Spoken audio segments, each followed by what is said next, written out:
Binadamu anapotaka kufariki anaona vitu vinne ambaye waliokuwa ubavuni mwake hawaoni, wale ambaye wako hai hawaoni, wala hawajawahi kuona. Lakini huyu ambaye anayetaka kufariki anaona vitu vinne ambaye wengine hawaoni. Kwanza anamuona malakal maut kwa sura yake ambaye hajawahi kumuona maisha yake. Anamuona malakal maut, kisha anaipata uchungu wa mauti ambaye hajawahi kuipata katika maisha yake. Mwenyezi Mungu anasema, Mtume anasema, ala inna lilmauti la sakarat, hakika mauti ina uchungu. Huyu ni mtume wa Mungu analia wakati anapokufa, anamwambia Bi Aisha, wallahi mauti ina uchungu. Huyu ni kipenzi chake Mwenyezi Mungu analia wakati wa kufa kwake. Mimi na wewe uchungu wa mauti wetu utakuwaje ikiwa hali ya mtume ilikuwa ni namna hii? Na jambo la tatu, anaoneshwa mahali anapokwenda.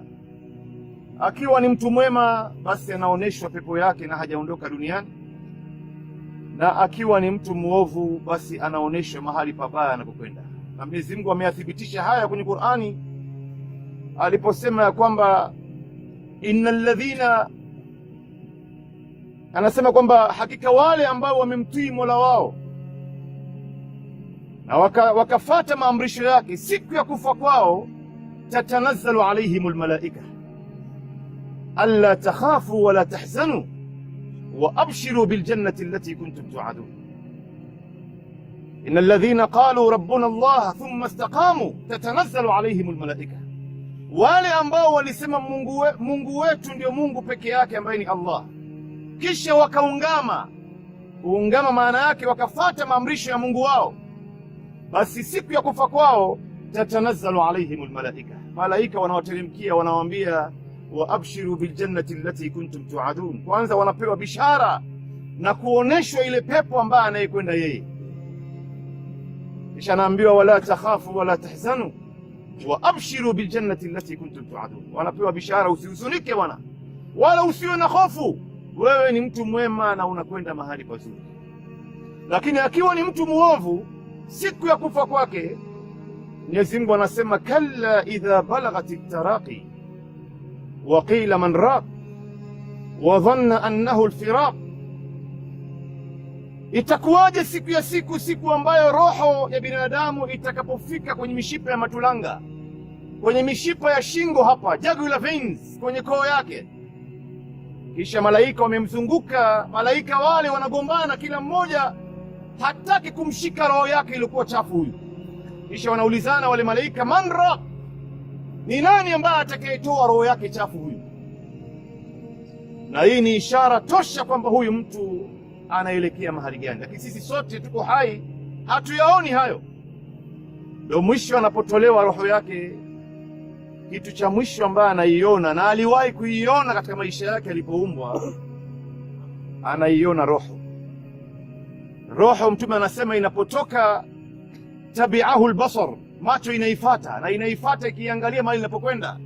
Na hii roho hakuna mwenye kuijua isipokuwa Mwenyezi Mungu peke yake. Wayasalunaka 'anir ruh qul ar-ruhu min amri rabbi, wanakuulizwa ya Muhammad kuhusiana na roho ya binadamu ni kitu gani hii, sema roho imo katika amri ya Mwenyezi Mungu. Mwenyezi Mungu peke yake ndio ambaye anajua roho ni kitu gani. Na hii ndio uhai wa binadamu, ndio kitu cha kwanza ambaye cha mwisho ambaye alipuuliziwa binadamu wakati akiumbwa, na ndo cha mwanzo ambaye itakayetolewa wakati anapokufa yeye. La hawla wala quwwata illa billah idha nazala bina malaka almaut liqabdi arwahina.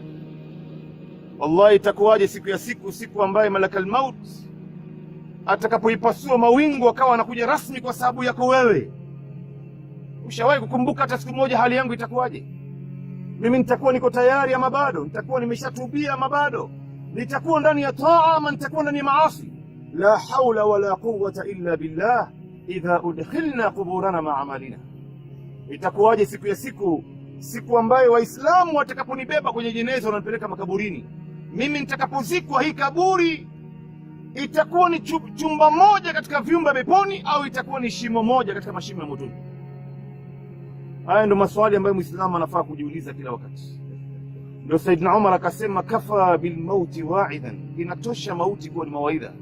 Haya maneno yote ambayo tunayaongea mengine ilikuwa hapana haja, lau watu wangelizingatia haya kwamba iko siku mimi na wewe itafika nafasi yetu. Ndio Saidna Umar anasema, kila siku mnasikia fulani amekufa, fulani amekufa, fulani amekufa.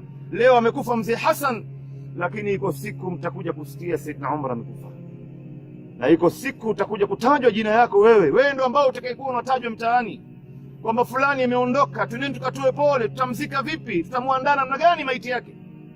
Haya ndio mambo ambayo kila mmoja wetu anatakana ajiandae kwa ajili yake. Na hii mauti haina sababu maalum. Usije ukahadaika labda mpaka uwe mgonjwa ama upate ajali, hali yoyote ile. Kuna wangapi leo wamekufa katika hali nzuri tu, hata si wagonjwa. Mjomba yangu mimi alikufa kwenye kitanda akiwa amelala sasa za usiku, malakal maut anamngojea kwenye kitanda, yeye mwenyewe hana habari. Haina sababu maalum wala haina wakati maalum. Usije ukahadaika labda mauti inamshika mtu wakati wa alfajiri, labda usiku au magharibi ama alasiri. Haina wakati maalum. Wakati wowote, time yoyote unaweza ukatembelewa na huyu mgeni. Mauti haina mahala maalum kwamba labda watu wanakufa katika nyumba yao, wengine wanakufa hospitalini, wengine wanakufa barabarani. Hakuna mahala maalum. Mahali popote, sehemu yoyote, mauti inaweza kufika wewe, na mauti haina umri maalum. Usije ukahadaika jamani, kwa mimi bado ni kijana mdogo, mimi nina nguvu, mimi bado